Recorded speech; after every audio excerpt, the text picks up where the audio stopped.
अब जैसे पुण्यात्मा हो, जब आप भक्ति कर रहे हो, पुण्यदान कर रहे हो, तो मृत्यु होगी, धोखा सा ना लगे। मृत्यु तो होगी, जबरदस्ती होगी, ना चाहोगे तो भी होगी।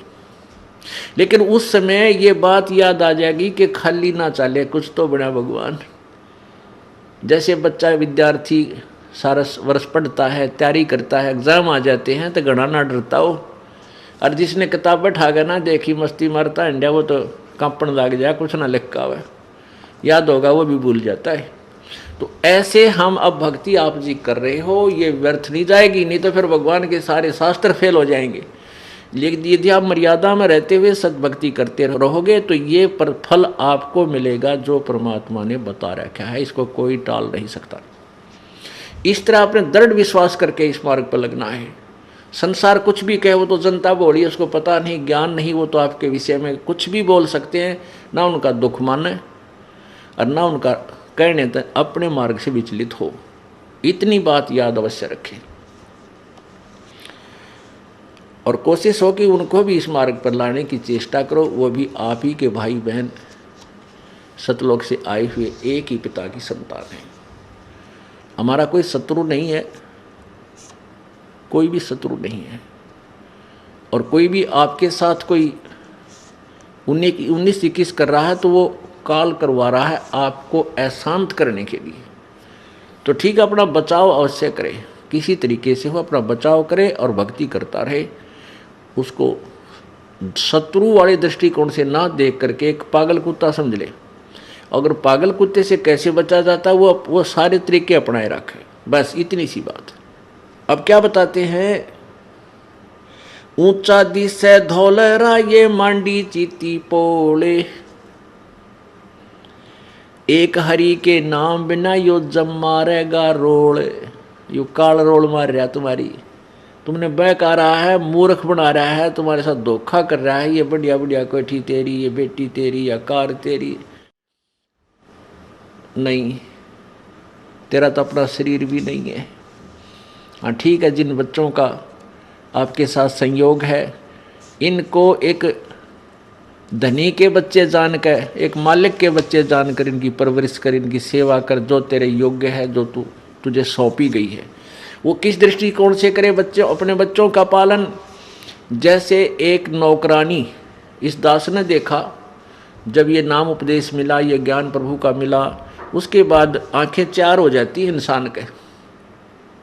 तो हर एक प्रक्रिया देखा करता था कि जहाँ हमारा ऑफिस था उससे एक कोठी छोड़कर दूसरी में एक बहुत बड़ा अच्छा सेठ रहता था, कोई फैक्ट्री का मालिक। उसकी एक लड़की थी 7-8 वर्ष की, और उस बच्ची का जो स्कूल था वहाँ से ज़्यादा यानी 5-10 किले दूर होगा, 2000 फुट की दूरी पे। तो एक नौकरानी रखी हुई थी स्पेशल उसी लड़की के लिए। वो उसको खाना बनाती थी, उसकी इच्छा अनुसार जो भी वो चाहती थी वो खिलाती पिलाती थी, नहवाती धोवाती थी, और उसको कपड़े पहनाकर स्कूल की ड्रेस, और उसको वहाँ छोड़ कर आती थी और छुट्टी होते ही लेकर आती थी। गर्मियों के दिनों में वो क्या करती थी, वो नौकरानी एक छोटी सी छतरी लेकर के उस बेटी पर, उस बच्ची पर तो छाया रखती थी और स्वयं धूप में चलती थी, क्योंकि उसके मालिक की बेटी है वो। और जब उसको वो नौकरी से निकाल दिया, उसने मुड़ के भी ना देखा उस बेटी की तरफ, क्योंकि वो उसकी नहीं थी, लेकिन उसकी ड्यूटी थी, उसमें वो पंचुअल थी, कहीं मालिक नाराज ना हो जाए। तो ये जो बच्चे बेटा बेटी आपके संस्कारवश आपके पास आए हैं, तो आपने इनको मालिक के दिए हुए, मालिक के बच्चे, और आप उनको उस परमेश्वर का नौकर जानकर सेवा करके देखो इनकी, तो फिर आपकी ठीक है, थोड़ा बहुत लगाव बच्चे में बन जाता है, लेकिन वो 2 दिन पीछा पर खत्म हो जाता है। जिसको ये हरदम यादश की तेरे नहीं है, अभी तो हम अपने मानते हैं इनको, और यहाँ बिगाड़ होता है। ये सोच ले ये अपने हैं ही नहीं। एक लेवा एक देवा दूतम, कोई किसी का पिता न पूतम। ऋण संबंध जुड़ा एक ठाठा, अंत में सब बारा बाटा। बहुत से प्रमाण परमात्मा ने बहुत से ऐसे उदाहरण दिए हैं, एग्जाम्पल दिए हैं, जिससे हम अपना दिल रोक सकते हैं, डांट सकते हैं और परमात्मा के चरणों में दृढ़ हो सकते हैं। उनको अपनाना चाहिए। ये फार्मूले होते हैं जिनसे ये प्रॉब्लम हल होया करते। इन प्रॉब्लम्स को सोल्व करने के ये तरीके हैं और ऐसे ही होंगे और किसी तरीके से ये हल हो ही नहीं सकता। जो परमेश्वर ने आकर के स्वयं उसकी जो है ना समाधान बताए हैं, हमने उन्हीं का पालन, उन्हीं का प्रयोग करना पड़ेगा, तब हम इस एग्जाम में सफल होंगे। काचना व मैडिया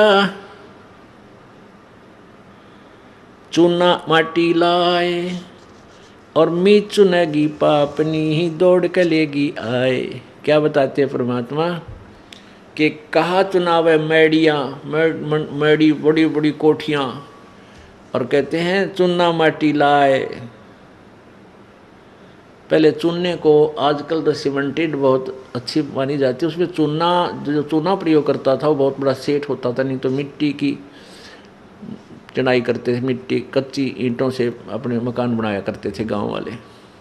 तो बहुत बड़े सेठ को परमात्मा कह रहे हैं कि कहाँ चुनाव मैडियाँ, बड़े बड़े महल और चूना माटी लाए, और मौत चुनेगी पापनी, मौत तुझे चुनेगी एक दिन आके, चुग लेगी और दौड़ के लेगी आए।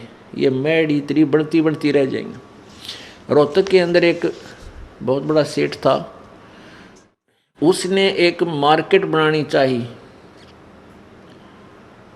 मार्केट उसका अपना पुराना सा कुछ स्थान था, उसको फोड़ फाड़ के एक मार्केट बनानी शुरू की। जैसे वहाँ काफ़ी मार्केट बन जाती, ऊपर नीचे उसमें दुकानें निकालने लगा। और उसकी कितनी तमन्नाएं थी, कहते वहाँ वो अधिक बनी थी, और शाम के समय उन मजदूरों को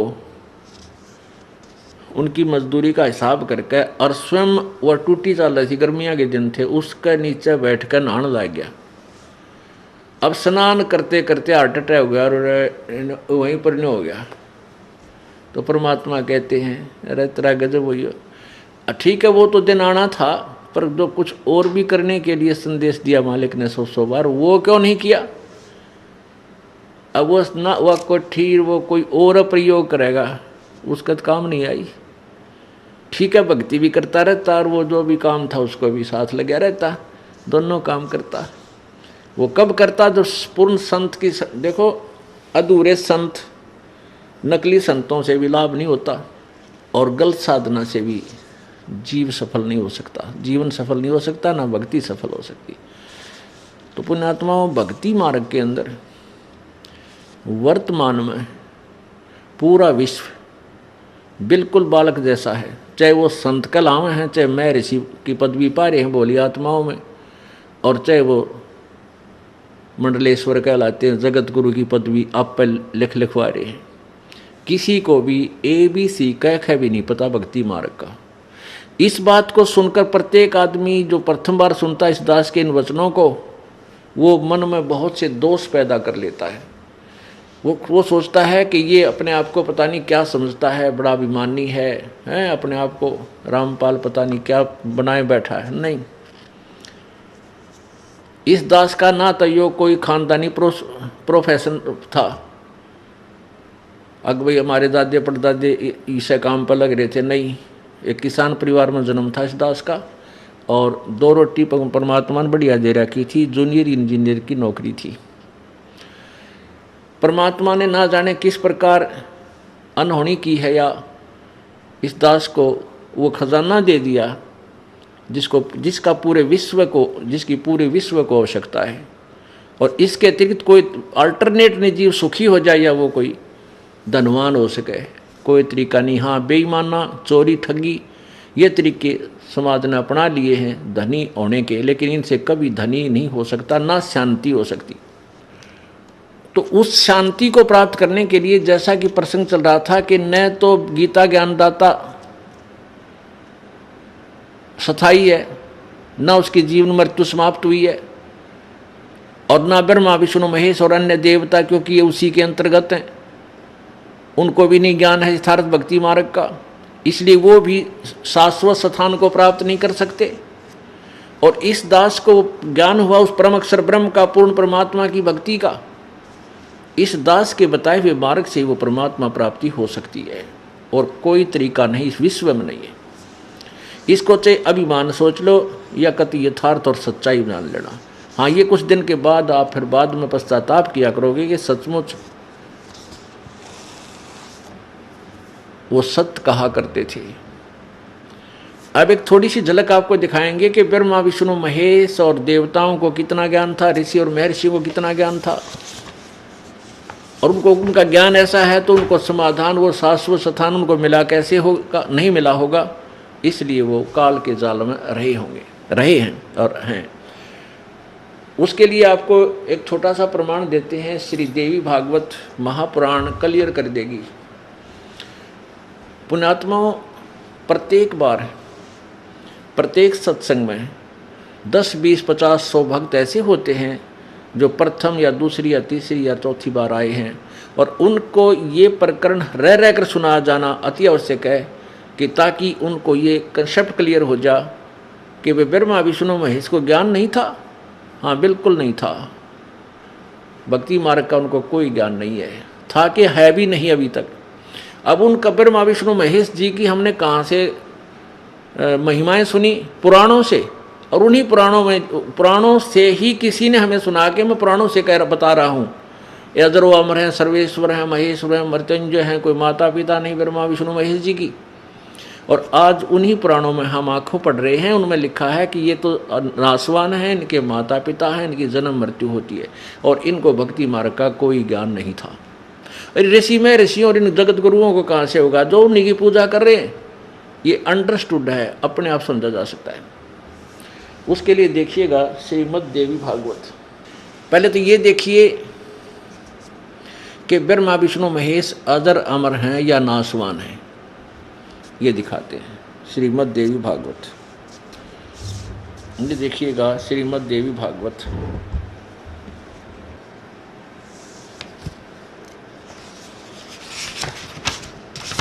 श्रीमद् देवी भागवत। संपादक है हनुमान प्रसाद पोदार, चिमन लाल गोस्वामी। कहाँ से प्रकाशित है? प्रकाशक एवं मुद्रक हैं गीता प्रेस गोरखपुर, गोविंद भवन कार्यालय कोलकाता का संस्थान। अब इसके 123 पृष्ठ पर यह क्लियर हो जाएगा कि ये नासवान है ब्रह्मा विष्णु महेश जी, अविनाशी नहीं है। ये देखिए तीसरा स्कंद, ये है स्कंद तीसरा, और संक्षिप्त देवी भागवत। इसके प्रश्न नंबर 123 पर यहाँ क्या लिखा है? तुम शुद्ध स्वरूपा हो, तुम शुद्ध स्वरूपा हो, यह संसार तुम ही से उद्भासित हो रहा है। विष्णु जी कह रहे हैं, मैं ब्रह्मा और शंकर आम सभी तुम्हारी कृपा से विद्यमान हैं। हमारा आविर्भाव अर्थात जन्म और तिरोभाव अर्थात मृत्यु होता है। हमारा तो जन्म और मृत्यु हुआ करता है, केवल तुम ही नित्य हो, जगत जननी हो, प्रकृति और सनातनी देवी हो। भगवान शंकर बोले, देवी यदि महाभाग विष्णु तुम्ही से प्रकट हुए हैं तो उनके बाद उत्पन्न होने वाले ब्रह्मा भी तुम्हारे बालक हुए। फिर मैं तमोगुणी लीला करने वाला शंकर क्या तुम्हारी संतान नहीं हुआ? अर्थात मुझे भी उत्पन्न करने वाली तुम ही हो। देवी संपूर्ण संसार की सृष्टि करने में तुम बड़ी चतुर हो। इस संसार की सृष्टि, स्थिति और संहार में तुम्हारे गुण सदा समर्थ हैं। उन्हीं तीनों गुणों से उत्पन्न हम, शंकर जी कह रहे, हम ब्रह्मा विष्णु एवं शंकर नियमानुसार कार्य में तत्पर रहते हैं। अब इस उल्लेख से श्रीमद् देवी भागवत यानी दुर्गा पुराण के इस 123 पृष्ठ यानी तीसरे स्कंद में ये स्पष्ट हो गया। इसने 3 कंसेप्ट क्लियर कर दिए। एक तो श्री ब्रह्मा विष्णु महेश जी की जन्म मृत्यु होती है, ये अविनाशी नहीं है। दूसरा ये हो गया कि रजगुण ब्रह्मा है, सतगुण विष्णु, तमगुण शिव जी। ये एक एक ये रजगुण है, ये गुण युक्त है। रजगुण ब्रह्मा, सतगुण विष्णु, तमगुण शिव जी, और ये दुर्गा से उत्पन्न हुए, दुर्गा के बेटे हैं। अब जो प्रसंग था कि ब्रह्मा विष्णु महेश जी को आध्यात्मिक ज्ञान नहीं था, यानी तत्व ज्ञान नहीं था, वेद ज्ञान नहीं था, इसका प्रमाण आपको दिखाते। और न ही इन ऋषियों, महर्षियों और ब्राह्मणों को था, सतयुग में ही नहीं था, तो अब कलयुगी ऋषि, महर्षि, जगत गुरुओं को कहाँ से ज्ञान होगा? ये